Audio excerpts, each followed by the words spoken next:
एक दिन तो प्रभु अकेले ही एक गोपी के यहां पहुंच गए और उस घर में तो महाराज मीठी दही की मटकी रखी थी। ठाकुर जी को मीठी दही बड़ी प्रिय है और पहुंच गए और मीठी दही पाने लगे। पीछे से गोपी दर्शन कर रही है, निहाल हो रही है, लेकिन मन में विचार किया कि कभी ठाकुर जी पाके चले ना जाएं। बीच में आ गई, कहा हो रहे हो है, धीरे धीरे मीठी दही पा रहे हो। ठाकुर जी ने कही भलाई को तो जमानो ही नहीं बचो है। अरे मैं खा ना रहा हूं, मीठी दही देख करके बहुत सारी चींटी चढ़ाई थी तो मैं चींटी भगा रहा था, चींटी बीन रहा था। मैंने सोची ये बेचारी गोपी बहुत व्यस्त है, कहाँ काम करेगी, बाल बच्चान को संभालेगी कि सास ससुर को संभालेगी कि चींटी भगाएगी। तो जा मारे मैं चींटी बीन रहे हूं और तू कह रही है खा रहे हो। अच्छा तो यदि चींटी बीन रहे हो तो यहाँ पे माखन लगना चाहिए, ये पूरे पूरे हाथ कैसे माखन में भीजे हैं। प्रभु ने कही देख हो गई ना बस तू फिर। अरे मैं तो चींटी बीन रहे हो, लेकिन अब तो को तो पता है कि यशोदा मैया ने मोकू पद्म राग जटित के कंगना पहनाए हैं और जब सूरज चढ़ जाता है तब गर्मी देते हैं ये कंगन। तो मैं चींटी बीनते बीनते नेक मैंने अपनो हाथ भी मीठी दही में डुबा लियो। कहा जुलम कर दियो मैंने। बोले नाए जुलम ना करो है, अब ये बताओ कि तुम्हारे मोहड़ा पे दही कहां से लगी हुई है। प्रभु ने कही देख वकीलन की तरह मुझसे बहस कर रही है ना, मोहड़ा पे दही कहां से लग गई। अरे भाभी मैं तो चींटी बीन रहे हो, एक चींटी आई मेरे मोहड़ा पे चढ़ गई और अब सहन हो ही चींटी चढ़ गई। मैंने एक हाथ से वो चींटी हटानी चाहिए तो मेरे मोहड़ा में लग गया मक्खन।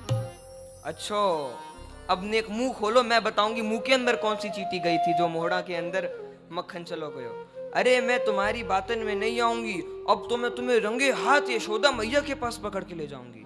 अरे मैंने यशोदा मैया को बहुत कही कि तुम्हारा लाला आ जाए और माखन चुरा जाए, दही खा जाए।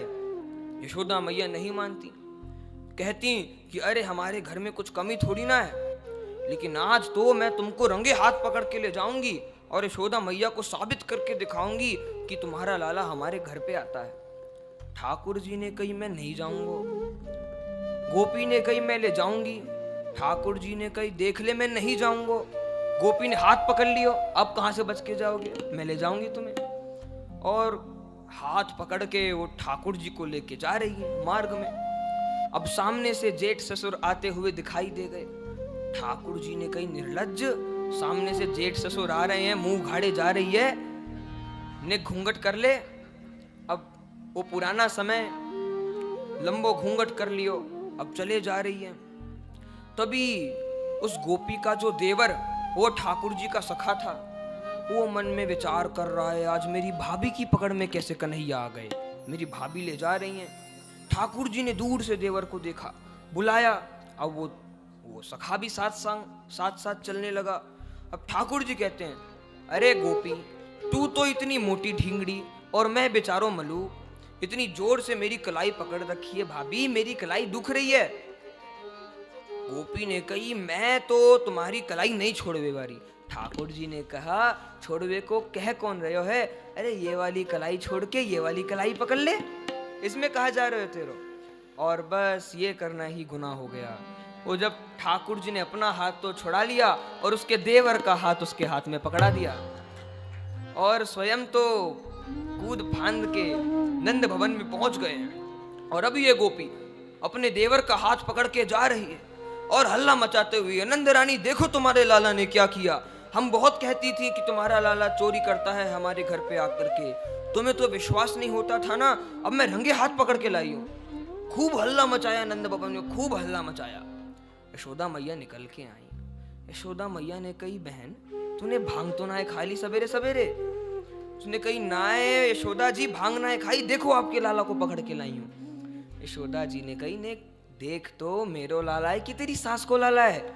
और जैसे ही देखो अरे तू कहां से आ गए हो, वो बेचारा भोरो सो कुछ नहीं बोल पाए। बड़ी लज्जित हुई कि मैंने पकड़ो तो कन्हैया को हाथ था, लेकिन ये कन्हैया देवर कैसे बन गए।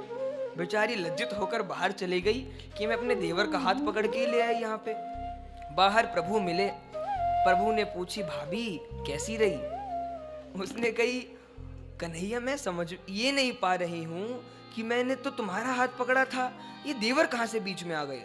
प्रभु ने कहा, देख अब समझ ले, अभी तो तूने मेरो पहली बार हाथ पकड़ो तो मैंने तेरे देवर को हाथ पकड़ायो, यदि दूसरी बार मेरो हाथ पकड़ेगी तो अब की बार तो तेरे खसम को हाथ तेरे हाथ में पकड़ाऊंगा।